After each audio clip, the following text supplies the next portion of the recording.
Last night, world was shocked. Devin Haney dropped 3 times. Ryan Garcia wins majority decision. What was your thoughts?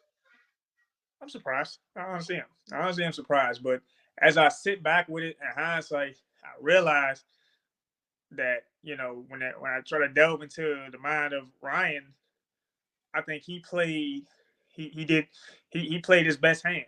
Like he turned the event into he turned a boxing event into a circus at kind of every chance he got.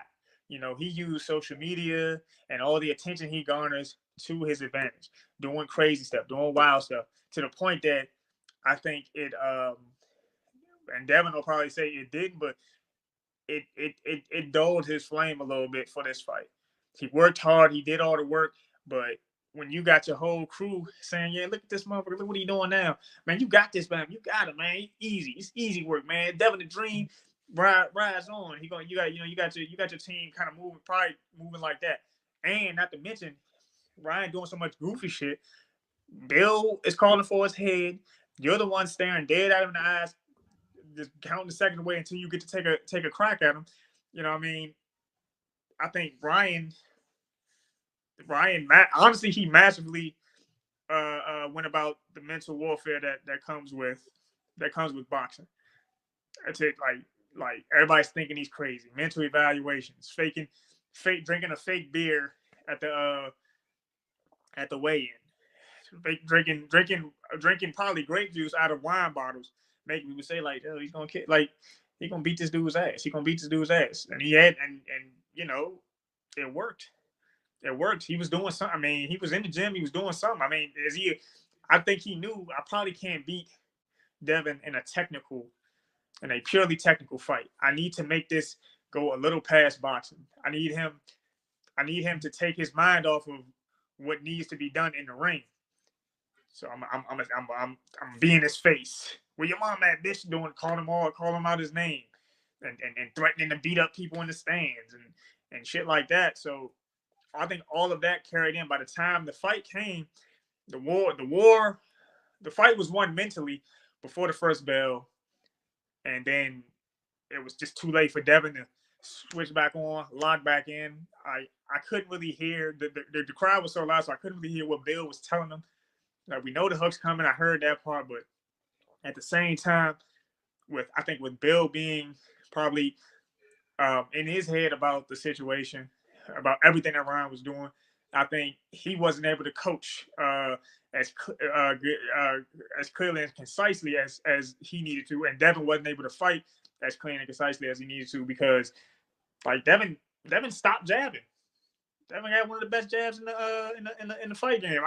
You got to be honest. Say what you want about him not being able to knock shit out or whatever, but the motherfucker is a technician. I think along the way he kind of forgot that he's lunging in with overhand right, lunging in with leap hooks. He did land that one leap hook, but then towards as the fight kept going on, it's like you're lunging in trying to hit him harder. You don't knock people out, bro. You don't knock people out. You're a technician. You know what I mean? And once a fight like him stops jabbing, the fight gets easier. Ryan's on his bike trying to conserve some air and everything like that. Devin typically is on his jab and he's stabbing and he's stepping around and things like that.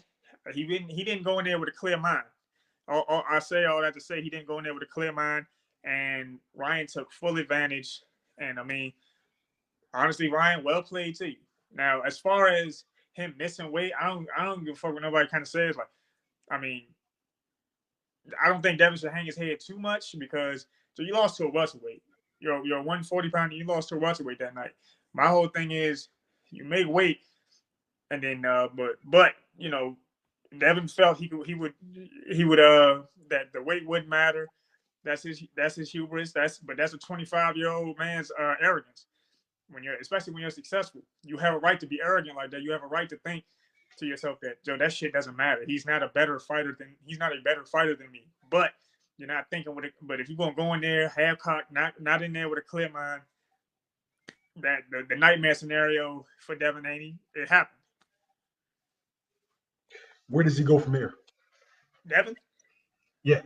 Both. Well, Where does according to both the WBC, he still has his belt. He probably He pushes for a rematch. If he can't get the rematch, he'll fight his mandatory. Personally, I think if he pushes for the rematch, because he still had to drop a lot of weight too.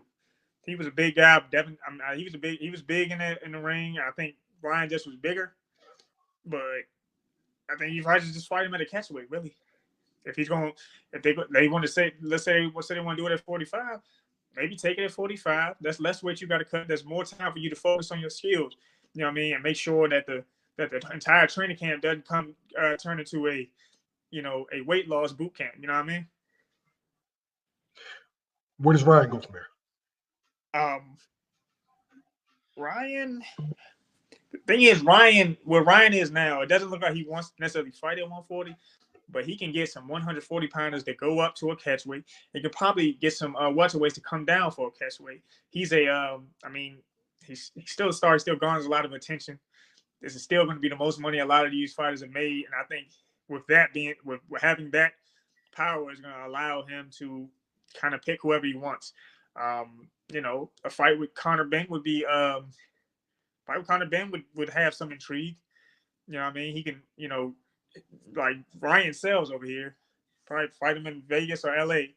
And Conor, he's pretty much banned from his country. He's banned from fighting in this country because he's still their drug administration with UCAD or whatever is still not filling him, still not letting him, hasn't cleared him in the UK. So come over here, come collect a big check. And I mean, he's not gonna fight Boots. I think Henry.